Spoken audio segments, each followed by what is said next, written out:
तो अब हम हमारा नेक्स्ट स्टार्ट करते हैं टॉपिक सिमेट्री ऑपरेशंस। तो सिमेट्री ऑपरेशंस होती है, इसकी डेफिनेशन होगी a symmetry operation is that which transform the crystal to itself. मतलब जो सिमेट्री ऑपरेशंस होती है उसका जो ट्रांसफॉर्म होता है वो दोबारा सिमेट्री ऑपरेशंस ही आ जाती है। मतलब किसी भी एक चीज़ को अगर हम उसको बदलेंगे तो दोबारा वही चीज़ आ जाएगी। सिमेट्री ऑपरेशन हम किसी पर लगाते हैं तो दोबारा वही सिमेट्री ऑपरेशंस आ जाती है। जैसे कि हम ये पेन लेते हैं, ये पेन ऐसे है सीधा, अब हम इस पर रोटेशन सिमेट्री ऑपरेशन लगा रहे हैं।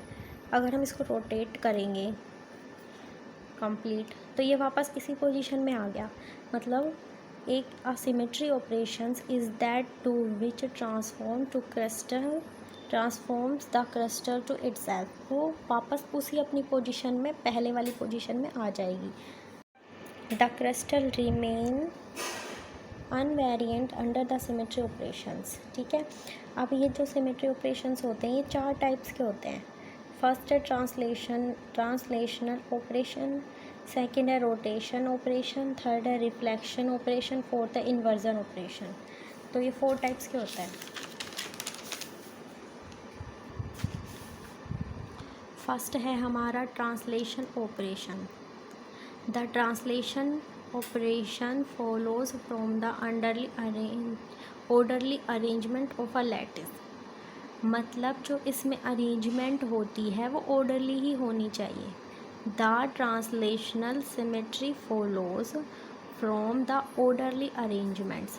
मतलब इसमें जो अरेंजमेंट होती है वो हमेशा ऑर्डरली अरेंजमेंट्स ही होनी चाहिए इस लैटिस में। It means that a lattice point r vector under the translational vector operation gives another point r dash which is the exactly identical। ठीक है, देखो जो r वेक्टर है it means that a lattice point r, जो r vector है वो उसका उस पर अगर हम यही ट्रांसलेशनल ऑपरेशन लगाएंगे तो वो हमें मिलेगा r डैश।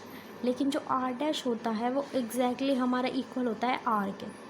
देखो r वेक्टर है हमारा, r वेक्टर पर अगर हम ट्रांसलेशनल ऑपरेशन लगाएंगे तो वो हमें मिलेगा r डैश। लेकिन जो r डैश है वो r के ही बराबर होगा। वही है जैसे कि ये पेन है, इस पर हम कोई भी ऑपरेशन लगाएंगे, रोटेशन ऑपरेशन, ये घूम कर वही आ जाएगा। मतलब ये अपनी फर्स्ट पोजीशन के ही इक्वल होगा लास्ट पोजीशन से। जैसे first position, second position, third position और फोर्थ पोजीशन, ये वापस उसी पोजीशन पे आ जाएगा। तो मतलब ये उसी पोजीशन पर आने का वही मतलब है कि ये उसके इक्वल हुआ। वैसे ही जैसे आर वेक्टर पर अगर हम ट्रांसलेशनल ऑपरेशन लगाएंगे तो ये हमें आर डैश मिलेगा, लेकिन आर डैश हमेशा आर के ही इक्वल होगा। अब ये देखो R dash is equal R vector plus T vector.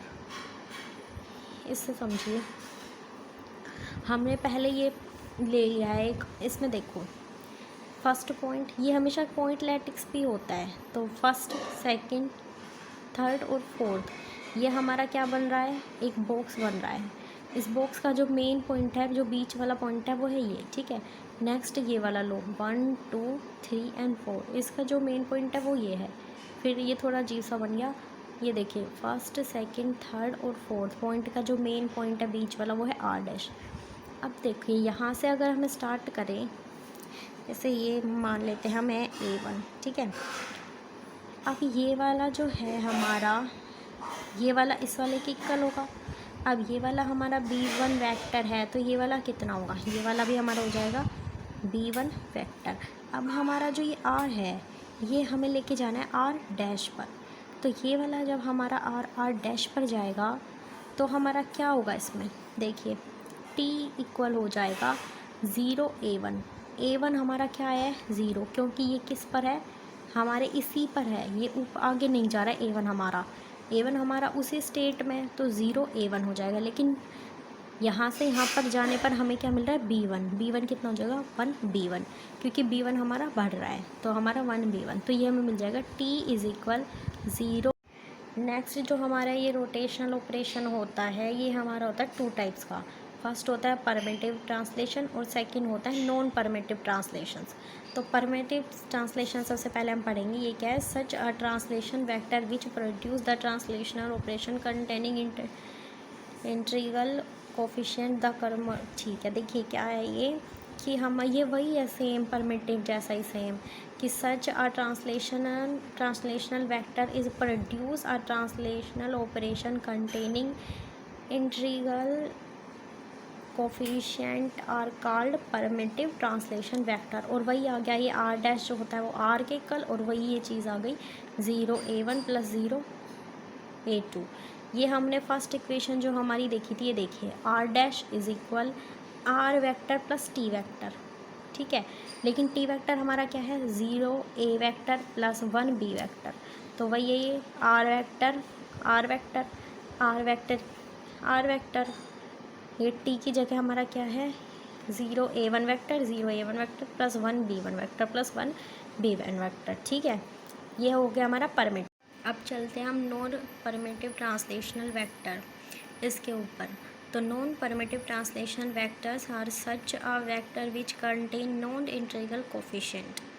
इसमें देखो फर्स्ट हमारी इक्वेशन क्या दे रखी थी, R vector is equal R dash vector is equal R plus T. T की जगह हमने यहाँ पर क्या रखा था, 0a1 वेक्टर और 1b1 वेक्टर। इसमें हमने क्या लिख रखा है, हाफ a1 वेक्टर और हाफ b2 वेक्टर। ठीक है, अब इस वाले डायग्राम पे वापस हम चलते हैं। इसको हमने बढ़ाया थोड़ा सा ऐसे आगे, हाफ हमने आगे बढ़ाया इसको, तो हमने लिख दिया हाफ a1 वेक्टर। अब हाफ ही हम क्या बढ़ाएंगे, हमारा b2 वेक्टर। b2 वेक्टर मतलब इतना, हाफ इसका क्या उतना, ये 2 और ये 2, हाफ हमारा कितना हो गया, इतना। तो यहाँ तक हमने ये इसको बढ़ाया, तो ये क्या हो गया b2 वेक्टर, लेकिन कितना, हाफ b2 वेक्टर। ठीक है, ये हमारा है b1 वेक्टर, ये हो गया हाफ b2 वेक्टर, ये हो गया half b1 vector a1 vector.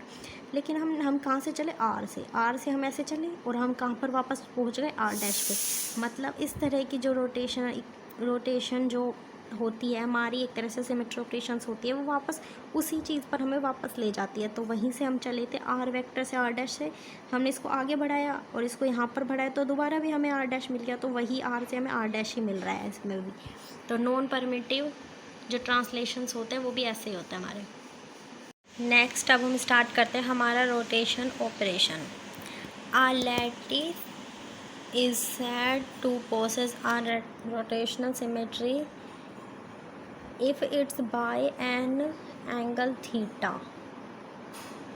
about an axis translational और लैटिक्स वही है इटसेल्फ, वही है जैसे कि ये पेन है, हमने इसको रोटेट किया और ये वही अपनी पहले वाली पोजीशन में आ गया। तो वही है रोटेशन ऑपरेशन, वही होता है जो मतलब वही जैसे जिस एक्सिस पे हमने उसको चेंज किया है, जिस हमने एंगल पर उसको रोटेट किया है, वो उसी पर वापस आ जाए और जो फर्स्ट जो उसकी पोजीशन थी वही उसकी लास्ट पोजीशन आ जाए, वो उसी के इक्वल आ जाए।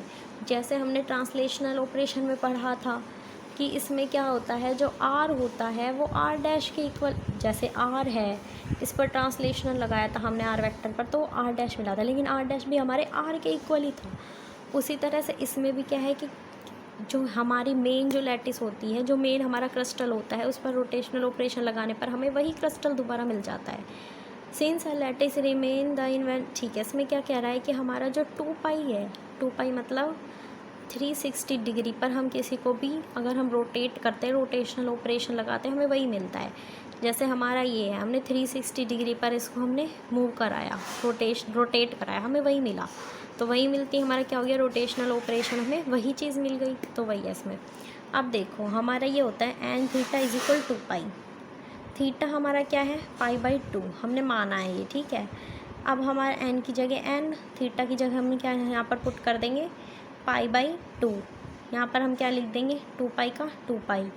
अब देखो n का n, ये 2 को इधर भेजेंगे तो क्या जाएगा 4 और पाई से पाई कैंसिल, तो n हमारा आ गया 4। तो ये इतना वो नहीं है, मेन जिसमें यही है कि अगर हम किसी भी चीज़ पर रोटेशन ऑपरेशन लगाते हैं तो हमें वही मिलता है। ठीक है, नेक्स्ट हमारा क्या है, reflection operation. A lattice is said to possess the reflection operation is there exists a plane or a line in two dimensions in a lattice which divides it into two lattice having two identical halves is the देखिए जैसे ये लेते हैं हम दो page, ठीक है। अब हमारा जो ये पेज है और ये पेज दोनों हमारे इक्वल है। अब हम इस वाले पेज की बात करें तो ये वाला जो हमारा पेज है ये बिल्कुल इसका क्या है, एक मिरर रिफ्लेक्शन है हमारा इसका, और ये वाला क्या है, इसका मिरर रिफ्लेक्शन है। तो ये दोनों एक दूसरे के मिरर रिफ्लेक्शन हुए। ये वाला सेम किसके इक्वल हुआ, इसके इक्वल हुआ। अगर मैं इसको ऐसे कट करूँ और इसको भी ऐसे कट करूँ तो हमारा दोनों अभी भी क्या होगा, मिरर रिफ्लेक्शन। अगर मैं एक को कट करती हूँ लेकिन दूसरे को कट नहीं करती हूँ तो ये मिरर रिफ्लेक्शंस नहीं होंगे हमारे। लेकिन अगर मैं दोनों को सेम पार्ट में डिवाइड करूँ और वैसे भी ये दोनों सेम ही है, साइज़ वगैरह सब कुछ सेम है, तो हमारे क्या होंगे, मिरर रिफ्लेक्शंस। तो वही है इसमें भी कि हमारे वो मिरर रिफ्लेक्शंस होते हैं। तो combination of reflection with rotation हमारे ये होते हैं 10 टाइप्स के होते हैं हमारे ये कॉम्बिनेशंस ऑफ द ये जो रिफ्लेक्शंस होते हैं। फर्स्ट क्या होगा, 1, second 1 m, 2 mm, 3 m, 4 mm, 6 mm। तो हमारे 10 होता है, काउंट कीजिए 1 2 3 4 5 6 7 8 9 एंड 10। तो हमारे ये होते हैं 10 टाइप्स के होते हैं हमारे ये रोटेशनल।